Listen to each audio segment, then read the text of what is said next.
Today, I'm gonna teach you the basics of Adobe Premiere Pro. So whether you're a beginner just starting out, or maybe you're intermediate and just need a refresher, this is gonna take you back through all the basics of the Adobe Premiere Pro program. So I'm gonna start by just opening up a project, just opening up the program itself and creating a new project. So you'll see I am actually editing a video of a friend and client from a shoot we did for Juicy Couture. Her name is Victoria Fuller. So I already have a project made for her, but I'm gonna start a new one as if I've never done it before so that y'all can follow along. So click New Project in the top left-hand corner. Right here you can put a project name. We have a really specific naming system at work just so we can keep track of everything. So we start with the date, but you can do whatever here makes the most sense for you. We also use a lot of underscores. But I am just going to do the date underscore Victoria's first name and then underscore her last name. Then right to the right of that, you can select a project location and save it wherever you want to. I'm just gonna do it on the desktop in this particular case. Normally we would save it on our server, but just for ease of use, I'm gonna save it right to the desktop. Now you can go ahead and click Create in the bottom right-hand corner. Once you do that, you'll see the whole workspace pop up. This is, I believe, the default setting of the workspace. You'll see effects in the top left-hand corner, your program, although actually I think this is maybe not the default setting. So I'm gonna go to the top and hit Window, go to Workspaces, and go down to Reset to Saved Layout, just so it takes me back to the default that Premiere uses. So this looks more like it. So you'll see in the top left-hand corner is Source, which I'll explain in just a minute. Then there's Effects Controls, Audio Clip Mixer, all of this stuff. In the top right-hand corner is Program. So when we really start editing, that's where we're gonna see our product show up, is that Program window. The bottom left-hand corner is Project window, which is where we're gonna actually import media, and then you'll see your timeline. Once I pull media in, I'll actually pull it into the timeline, and that will start to populate that, but right now it's just empty because I don't have anything in the project yet. Now I'm gonna go to import my media. So I'm gonna click Import Media down here. You'll see that my external hard drive is where I'm gonna pull my files from. I'm just gonna talk about how important it is to save things in an organized way. Like I mentioned at the beginning, Premiere references where your files are. So when you see it populating in the program, it is referencing those files wherever they're saved, whether it's on the desktop, an external hard drive, whatever. So if you start moving those around, Premiere is gonna hit you with an alert and go, whoa, I don't know where that is. You're gonna have to tell me where it is again. It's really important to save things or like in an orderly way in a system that works for you and just keep it consistent. I'll go to the external hard drive, click the Victoria Fuller folder, that's a hard thing to say, and then click on the Juicy Couture shoot. In this particular case, I'm just gonna bring in the things I need for this video. I don't need a renders folder because that's where you're gonna actually put your exported video. I don't need a projects folder because that's where this Premiere project itself is saved. I really just need the things I'm gonna use to edit. In this particular case, it's audio, photos for me, just in case I wanna pop a couple photos in there that we took during the shoot, and video. So I'll hold Command to click all three of those and then hit import. So now you'll see those three folders in your bottom project window: video, audio, and photos. Once I have those folders imported into my project window, I'm gonna right click and hit New Bin. You can also hit the folder icon down here at the bottom, and I'm just gonna type in the word sequences. I was just discussing with my team before this how to describe a sequence, and I'm not really sure the best way, but in layman's terms, when you have a bigger project, you have a timeline. A timeline is where you actually are editing your audio and video together to make your final product. Sequences all have their own timeline. So if you're building out different projects inside of a larger project, for example, if we have a normal horizontal YouTube video like this one, that would be one sequence. But if I wanted to make social media clips, I would make other sequences inside of the same project. I could make them different shapes. I could make them vertical to fit Instagram Reels or YouTube Shorts, and those would be their own sequences as well. So I'm going up to File, New, I'm gonna hit Sequence. You can go just click on Settings and create your own sequence here. I'm just gonna call it Main Horizontal. This is gonna be my go-to sequence that I'm editing in for the majority of the project. Then go up to the top. It'll say Editing Mode. I would leave this in Custom at the very, very top so you can put whatever parameters you want on it. Your time base is going to be whatever you shot your footage in. We shot our footage in 24 frames. It's that more cinematic look. It's what most movies are shot in. So it just has like a little bit more of a cinematic look than a regular 30 frames per second video. It's just a stylistic preference based on what you're shooting. So in this particular case, my time base, I'm going to pick 23.976. I'm not going to dwell on this too much. We'll do another video talking all about frame rate and all of that because it's kind of nuanced, but just figure out exactly what your video is shot in and create the sequence to match that. So in this particular case, I said 23.976. The frame size, it says that it is 16 by 9, which is what you want. So 16 by 9 is just a normal video aspect ratio. I know this is a lot of words that are kind of feel unnecessary and confusing, but you'll get used to them. This, for example, your phone, when it's turned horizontally, this is 16 by 9. So if you're watching a computer screen or you're watching your phone horizontally or you're watching something in a movie theater, that's all normally going to be 16 by 9, whereas vertically would be 9 by 16. So now I have my sequence. I'm going to pull it into my sequence folder, and then now you see that my timeline right here looks a little bit different. Before there wasn't anything in it, and now you see these lines in these different categories. So with these different tracks, you'll see A1, A2, A3 going down, and then V1, V2, V3 going up. That's video tracks and audio tracks. If you have things on video track 1 and video track 2, whatever's physically on top when you're looking at your project is what you're going to see. So I'm going to go ahead and open up my video folder. You'll see that ours are sorted by these different cards, card 1, card 2, card 3. We do a lot of shoots with multiple cameras at the same time. So for us, we just keep them really organized because sometimes they have the same file name and it can get really confusing if you try to throw a bunch of files in the same folder with the same name. In fact, sometimes it won't let you do that. So now that we have our timeline, we can actually start going through these clips and figuring out what we want to bring in. I'm going to try to keep it really nice and simple. We don't have a destination in mind for this project. I'm just going to use the clips that we shot and some music that we pulled to show you physically how to use shortcuts, how to use tools, and how to start to create a project from scratch. Now I'm going to double click on the video folder I have in my project panel, which is still for me in the lower left. You can put these panels wherever you want to, whatever makes the most sense for you. If I was going to drag them around or I wanted to move it, I could literally physically click on it and hover over any other area in the project to move it to a different spot. But this is where I like to keep mine, all personal preference. So when I open up this card folder and I double click on these files, you'll see it populate in this source window. That's just basically showing you a preview of what that clip is. It's not actually in your timeline, it's not in your project. It wouldn't be in your project until you physically dragged it over to your timeline, which is here. Really quick trick, because this happened to one of my staff members the other day. They were so confused about why they could not click and drag a clip over to their timeline. Sometimes for some reason, you'll see on the far side of your timeline area that V1 and A1 here are highlighted in blue. For some reason, when she was trying to import, they weren't highlighted and she could not figure out why it wouldn't drag over. And so if you're running into that problem, just make sure that those are both highlighted so that you can easily drag your video and audio over and it doesn't give you any weird errors. Okay, so now I'm going to start clicking through my clips and you'll see them pop up in this source window. Again, the source window is just a way for you to see what that particular clip is without actually putting it into your project yet. So what I'm doing is double clicking through these clips to kind of see what's in here. There's a couple different ways to look at the clips and decide what you want in your timeline. You can double click them and see them in the source window here and sort of just what we call scrub through them a little bit by pulling your mouse to see if it's something you want to use. I think this is a little bit easier when you become a more advanced editor. So for beginners, I think it's easier just to drag stuff over to the timeline, and from there you can decide what you want to keep and what you want to get rid of. So in this particular case, I'm just going to drag a few clips over, and then from there I'm going to decide what I want to keep and what I want to get rid of. I already dragged over clip number 8. Then I'm just going to click on clip number 9, hold shift and click on clip number 12 so I can get all 4 of those at the same time. Then I'm going to physically click and drag over to my timeline so that I can now look at them. A really good way to learn shortcuts as you start to get faster is if you just kind of toggle or hover over most of these buttons on the Premiere screen. It says play, stop, toggle. So it means you play it and stop it from the same button. But then in parentheses, you see it says space. That just means the space bar is a shortcut for that particular button. So it's a really good way to learn if you forget your shortcuts. Just hover over the button and it'll tell you in parentheses what the shortcut is. As you can see, I pulled in several clips here to the timeline. What I would do at this point is go ahead and pull in, like I said, pull in a bunch of clips. Hopefully you don't have as many as we did because we have a ton.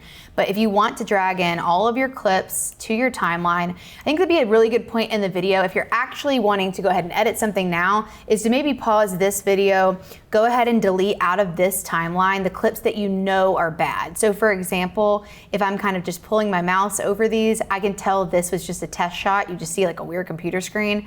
I would click on it here. Sometimes you have to click and drag to highlight both the audio and the video. So I'd click above it, drag, and then just delete. It might be a good thing to just go ahead and get rid of the clips that you know aren't good, and then you can start the video again, and we can go from there to really get into the editing. So I narrowed these clips down to some that I know that I can use. I didn't go through all the clips we have because we have 4 cards worth of them and there are a ton. So I just picked some that I knew weren't just test shots, that were actually real shots. So we'll just work with these for now. So I drug all of those into my timeline here. As you can see, they're all shot horizontally. We did shoot some vertically, but I'm not using those for this particular video. So I took a minute, just grabbed some clips that I know I want to use just to show you guys how to edit this video. So just eliminated some of the test shots that were no good. You'll see the video track all on V1 and then the audio associated with those clips just right underneath it on A1. In this particular case, to keep it nice and simple, I want to show you what it looks like when I pull music into this particular sequence. And I also have the nat sound from the camera, which is just natural sound. That's what we call it. It's whatever sound came into the camera when we were actually taking the video. I'm gonna get rid of the nat sound and just put a song in to edit to, so that we just have one audio track and one video track to keep it nice and simple while you're learning to edit. So a lot of times when you bring in a video clip, it's going to be almost married to the audio that it goes with. So sometimes you have to disconnect them or lock one layer in order to keep from deleting both the audio and video. Because we just want to get rid of the nat sound, we just want to get rid of the audio. We want to keep all of our video. So what I'm going to do is click the toggle, it's called toggle lock track on the left-hand side of the timeline window. Just click this little lock button that just says, hey, no matter what you do, this video isn't going anywhere. Then I'm gonna click and highlight all of the audio that's associated with it and hit delete. So now we're just working with the video. Now I can unlock it because it's not gonna go anywhere. I'm gonna go over to the project folder on the left-hand side, open up my audio folder inside of that, and then pull in the song that I wanna use to edit. We use a subscription-based service called Motion Array. There's lots of different vendors out there for this stuff. It's just royalty-free music, video clips, all sorts of stuff. So we pay a monthly subscription so that we have the rights to use these songs. It's really, really important that you're not just ripping music down from an artist that you don't have the rights to use. That's not gonna be good for your YouTube channel or your social media. A lot of times those things get pulled back off the internet because AI is really good at scanning the internet to find any sort of music that you're using that you don't have the right to use. So make sure that you're paying for your subscription-based service so that you're doing it the right way and you don't risk getting your videos pulled down. Because the shoot was for Juicy Couture, I picked this particular song from Motion Array. It had that old Parisian vibe to it, and I thought it went really well with the footage we shot. Here's what it sounds like. So now all you're seeing and hearing is the music we put in and the video track that we're looking at on video track 1. I'm gonna actually edit to the music that I picked. For me, it helps me from getting bored. Sometimes I don't like looking through a bunch of clips with no music or sound. It just gets really boring really quickly to me. Sometimes people add their music in last. I really like to have it in there. Even if the timing's gonna change, I like to put the music in at the beginning. So you'll see that I pull my music in. Now I'm gonna lock the music just like I locked the video a minute ago. So I'm gonna lock the music because I don't want it to go anywhere. I'm gonna start cutting up this video and I don't want the music to get cut at the same time. So now we know that no matter what, nothing's happening to the music. Now that you've got your music dropped in, you're really ready to actually start editing the video. This is the fun part. What you're gonna do is just hit play up here, or the space bar, start playing the video itself. You'll see we just have these pretty shots of Victoria looking in the mirror, but there's a lot of shakiness in between. So what we wanna do is just narrow it down to the shots that we really want to use. So there's different parts of this same video clip that I want to use. I really like this beginning part where she kind of puts her earring in and pulls back away. So I know that I want to keep this. I don't like this beginning part here. So there's 2 things I can do to get rid of it. I can either hover over it and actually you'll see a little red arrow with brackets appear, and I can actually click and drag it to eliminate the front part of the video. I'm gonna hit Apple Undo really quick just to show you the other way. The other way, which I think might be easier as a beginner, is to click razor tool. The shortcut for that you'll see is C. So I'm gonna click my razor tool over here. It just looks like a little straight blade icon. Click where I want to cut. So now this is split into two. Then if I go back to my mouse, this selection tool here, shortcut being V, click the selection tool, click the clip before, the beginning part of the clip that I don't want, and then I'm just gonna hit delete, so it's gone. So now I can kind of scrub through this beginning part of Victoria putting her earrings in. I like that, but I can tell right here I'm getting shaky again. So I'm gonna go back to my razor tool, or C, click that, and then I'm gonna go back to my mouse and pull all the way down until the camera stops shaking. So you'll see right about here, the camera is out of focus, but it's not shaky. I actually really like when the camera comes back into focus, so I'm gonna leave that part. So again, the two ways to get rid of everything up to that point would be to hover and drag, or to use your C tool or your razor tool to cut. Then I'm gonna hit my V tool, mouse. I'm gonna repeat this a lot just so you get it in your head, and then delete what's in the middle. Okay. So now I have these gaps, right? Because I know I like this clip of her putting her earrings in, and I know I like this beginning of this mirror clip where it comes back into focus and she kind of fixes her hair. So what I wanna do is get rid of the gap in between the clips to see what they look like right next to each other. So I'm gonna click the A button here, and that stands for all. So it's gonna take everything behind it that's not locked, because again, the stuff that's locked will not move, click it and drag it forward to kind of fill that gap. Then I'm gonna do it again for this other gap and pull this all the way forward. So let's see what we've got now. I'm actually gonna take the beginning off this first clip. I just don't want it to be as long. Then I'm gonna hit the A tool again and move all of this stuff forward. What I'm also gonna do now is just unlock this music just for a second, because I don't want the very, very beginning of this music on here, because it's just, there's kind of like a gap before it starts. I really want it to start right out of the gate. So I just took off the front of it, and now I'm gonna click the whole thing and drag it forward. Then I'm gonna lock it again. So now we're just back to just editing the video clips, okay? So I'm gonna hit play so you can hear what it sounds like.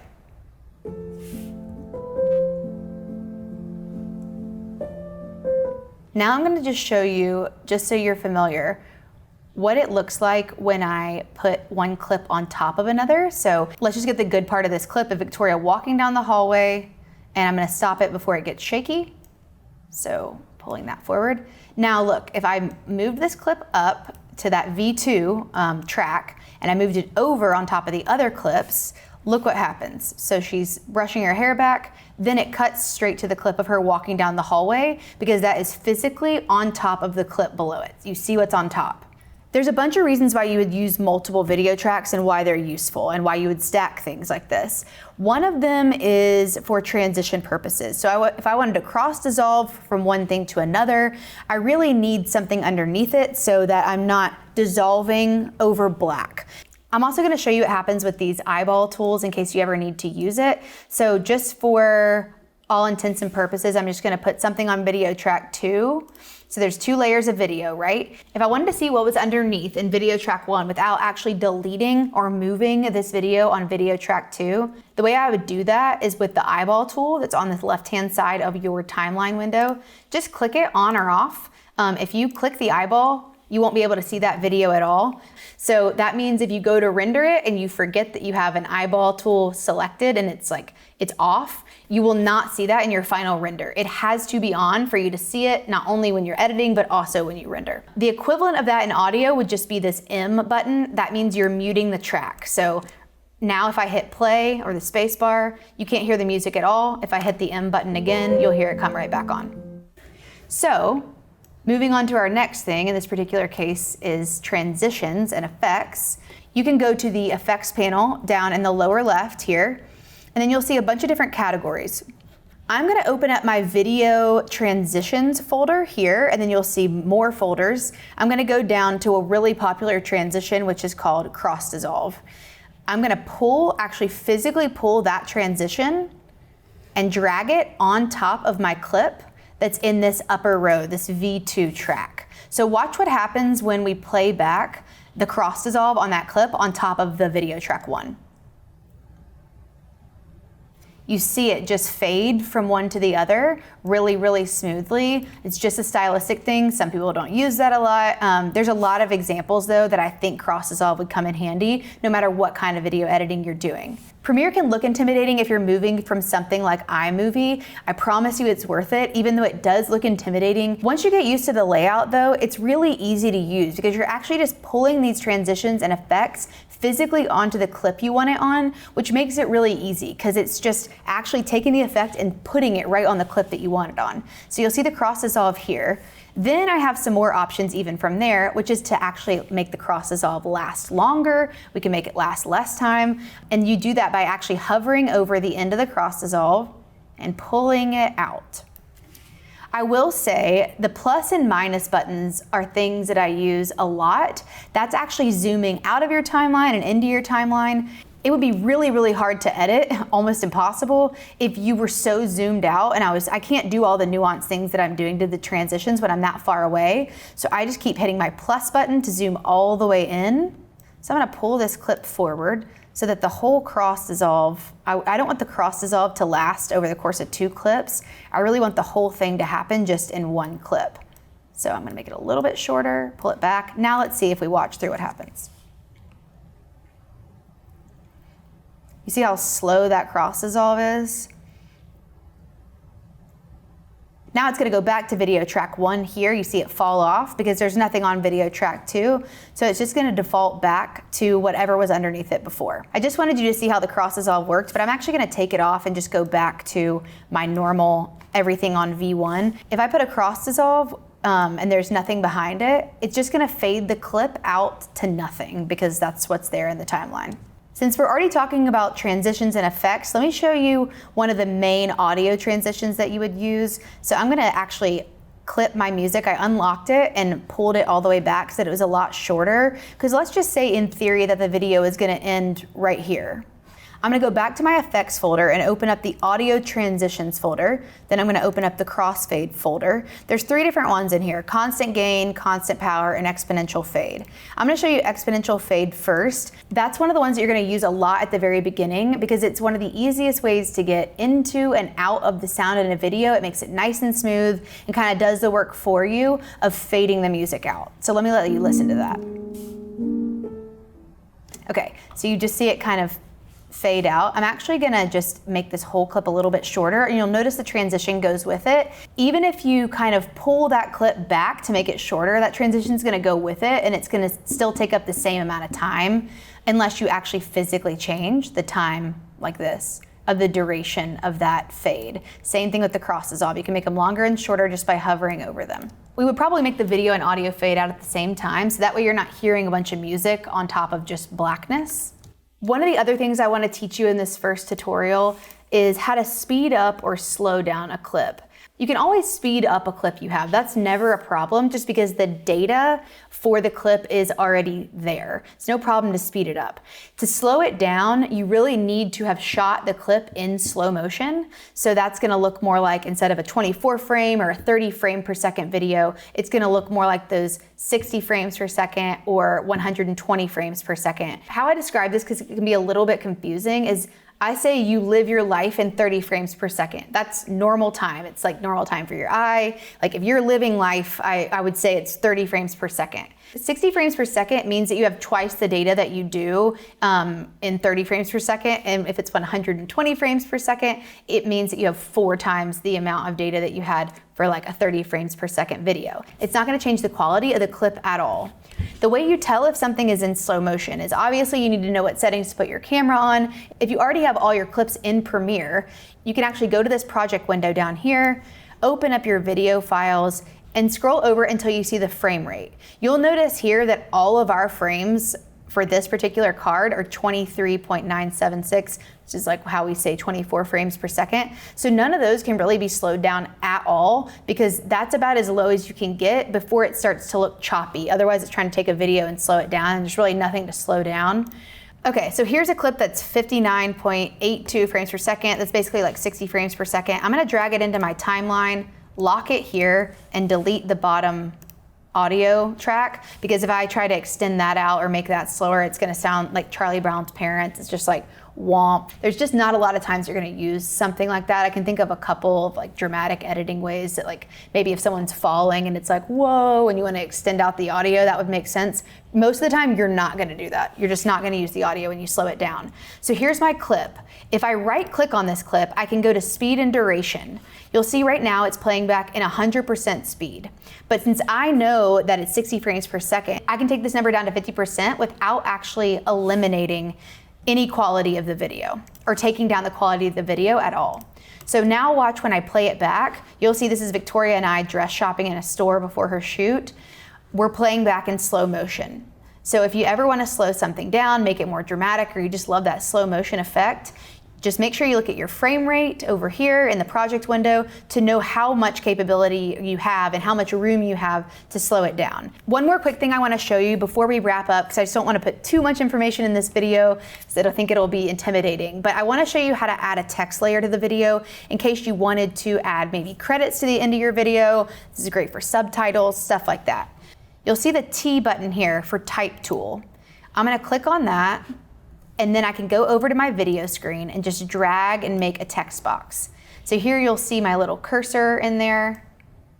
And then on the side right here, my essential graphics column pops up. That's where I'd change the font, make tweaks like that, maybe change the spacing, center it up, whatever. I'm just gonna do something for the very end of the video. I'm gonna say special thanks to House of Adora, which is where we shot this video, because I just want to give them a shout out. If I wanted to give them a shout out at the end of the video, thanking them for letting us shoot there, I would just type it out here. And then I'm going to actually hit the center button just to kind of bring it to the middle. I go back to my mouse. I'm going to extend this box out to where it hits both sides of the screen. That way I know it's actually centered up, okay?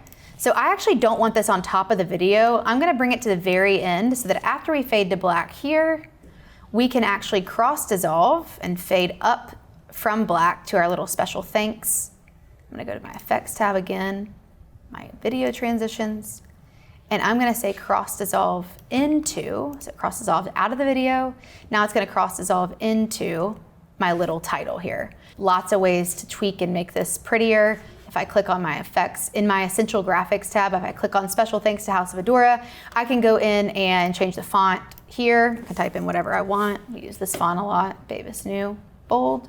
And then maybe I wanna actually bring it up a little bit. I'm just gonna actually make this text box. A good way is to make the text box just take up the whole screen. That way you know it's in the middle. Then there's a little center, there's a center text vertically button here. There it is. Obviously that's very, very simple, but I just want you to know how to use it. Same thing, if this goes right on track 2, it would be right on top of the video. So I could even put it here if I wanted to, cross dissolve it at the end so that it pops up while Victoria is walking away down the hallway, and then it fades out with the video. Really, really simple stuff, but I just wanted you to know that's there. That's how you use that type tool. And that a lot of times if you're doing text over a video, that's at least gonna be in video track 2, if not higher, because it needs to be on top of whatever you're showing. So now it's time to export our very impressive 20-second video. So I'm going to go to the very end of the video. Then I'm gonna actually go ahead and mark my out point. That's gonna tell the program when to stop the export. So I'm going to, I hit that there. The other way to do it, the shortcut is O, so mark out. I notice that there's still a black frame on the end of mine. So I'm gonna go ahead and just pull this back by hovering over it and pulling it back to where it just ends right when the video ends. Now, I need to make sure that I'm clicked in my timeline if I'm ready to export, because if I'm clicking on any other box like this, it's not gonna export. So I'm gonna click on my timeline. I know I've got my in to out, so it's only gonna export this 35-second chunk.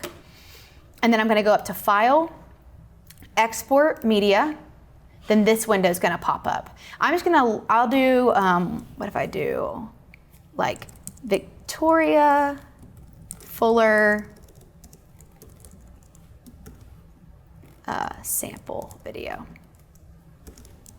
You don't have to have underscores in your name, but we use that a lot because that's how our server works. So I'm gonna export it to the desktop, that's fine. A lot of times this match, the preset here being match source, adaptive high bitrate, that is, you don't really need to know why it's called that. Just know that that's gonna be a really handy one to use. It basically means if your sequence was set up right, it's just gonna match however your sequence was. So whatever sequence settings that we set up at the beginning, this preset in the export settings is just gonna match that. It's just gonna say, hey, however your video looks right now, whatever settings you picked, we're just gonna match that when we export. It's a really good way to do it. There's a lot of different nuances to this. You don't need to know them right now. I think it's just gonna get confusing. So your preset is match source adaptive high bitrate. Your format for most videos, you're gonna want to be H.264. Don't worry about why it's called that, just memorize it. I still don't know, and I've been doing this for like 13 years. I don't know why it's called that. I definitely should, but that's the format almost always that you're gonna go to. Sometimes I also drop down my basic video settings and hit maximum render quality just to make sure that I'm getting the highest quality video possible. Don't worry about any of these other settings. Really, you'll see audio down here. If you have any captions, we'll teach you later on, you can turn that on and off. I could even toggle all of my audio on and off here, but I don't want to do that because I want the music in the video. There we go, it's going to the desktop, that's great, and I'm going to export it. Here it goes, it won't take very long. Okay, now I'm going to go to the desktop just to double check it. So desktop, here I see it. I'm going to double click on it, open it up in QuickTime. I'm just gonna enter full screen to make sure that it's right. Yep, there we go, and here it is. I missed that shaky shot, I should have cut that out, but. This also has no color correction, but we'll teach you that in a later video as well.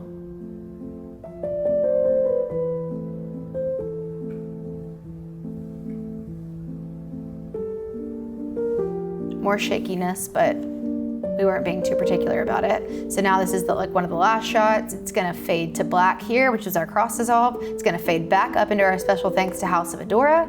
And then the music and the title are gonna fade out. So it looks good.